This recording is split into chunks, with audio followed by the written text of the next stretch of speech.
Good morning everyone, welcome back to the channel. तो आज हम करने वाले हैं क्लास 12th का chapter relation and function exercise 1.1 का पार्ट 5 का ए पार्ट। सो हम let's start. Relation R in the set A of human being in a town at a particular time given by R is equals to x, y such that x and y works at same place। ठीक है, तो इसमें आपको बताना है ये reflexive है, transitive है, या फिर सिमेट्रिक है, या फिर तीनों है, या फिर तीनों नहीं है। ठीक है, सो लेट्स स्टार्ट। इसका सॉल्यूशन है, सबसे पहले हमें जो ये रिलेशन दिया गया है इसको पढ़ना ध्यान से। तो अब आप मुझे बताइए कि x, x this belongs to r। ये x, x जो है वो r में बिलोंग कर रहा है। अब क्यों, इसके पीछे का रीज़न क्या है? ठीक है, तो हम लिखेंगे r इज़ रिफ्लेक्सिव। अब ऐसा क्यों है, ये रिफ्लेक्सिव क्यों हुआ? ठीक है, देखो एक आदमी है x नाम का, वो यहाँ पे लिखा ना x and y works at same place. ठीक है, तो एक आदमी है x नाम का, वो किसी कंपनी में काम कर रहा है। तो क्या x नाम का दूसरा आदमी उसी कंपनी में काम नहीं कर सकता? कर सकता है ना। तो एक ही आदमी, तो x नाम के दोनों आदमी सेम जगह पे काम कर सकते हैं ना। सो that's why it is reflexive. अब बढ़ते हैं इफ़। अब हमारे पास x, y, हमारे पास x, y नाम के दो लोग हैं और ये r में बिलोंग कर रहे हैं। देखो x नाम का आदमी भी इस कंपनी में काम कर रहा है और y नाम का आदमी भी इसी कंपनी में काम कर रहा है। ठीक है, तो हम ये कह सकते हैं कि y, x belongs to r। x नाम का आदमी भी इस कंपनी में काम कर रहा है, y नाम का आदमी भी इस कंपनी में काम कर रहा है। तो क्या हम ये नहीं कह सकते कि y नाम का आदमी इस कंपनी में काम कर रहा है और x नाम का आदमी भी इस कंपनी में काम कर रहा है? ठीक है, हम ऐसे लिखें या ऐसे लिखें, काम तो दोनों सेम ही जगह कर रहे हैं ना। सो that's why this is symmetric also. ठीक है, इसीलिए ये सिमेट्रिक भी है। अब बढ़ते हैं इसके लास्ट पार्ट की तरफ। If x, y belongs to r। ठीक है, देखो x नाम का आदमी और y नाम का आदमी इस कंपनी में काम कर रहे हैं। तो क्या हम ये कह सकते हैं y, x belongs to r, कि y नाम का आदमी और x नाम का आदमी इस कंपनी में काम कर रहे हैं, है ना। तो क्या हम ऐसा नहीं कह सकते हैं कि x नाम का आदमी और x नाम का आदमी इस कंपनी में काम कर रहे हैं? कह सकते हैं ना। देखिए, x नाम का आदमी y नाम का आदमी इस कंपनी में काम कर रहे हैं, y नाम का आदमी x नाम का आदमी इस कंपनी में काम कर रहे हैं। तो क्या हम ये नहीं कह सकते कि ये x नाम का आदमी और ये x नाम का आदमी इस कंपनी में काम कर रहे हैं? कह सकते हैं ना। So this is transitive also.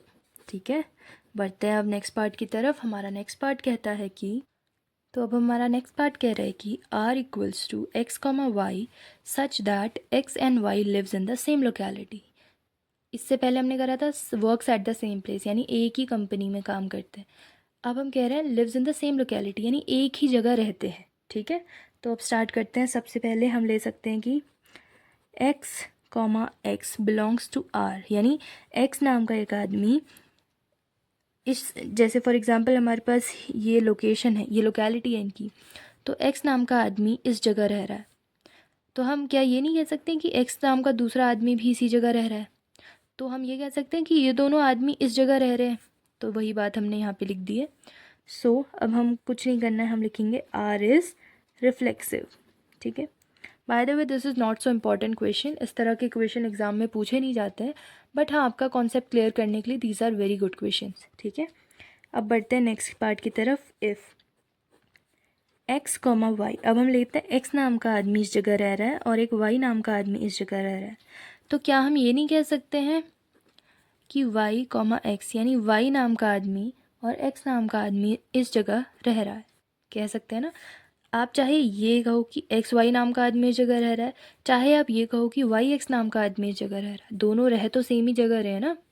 So that's why this is symmetric. ठीक है, ये सिमेट्रिक भी होगा। अब लास्ट पार्ट है इसका, हम वो लिखते हैं।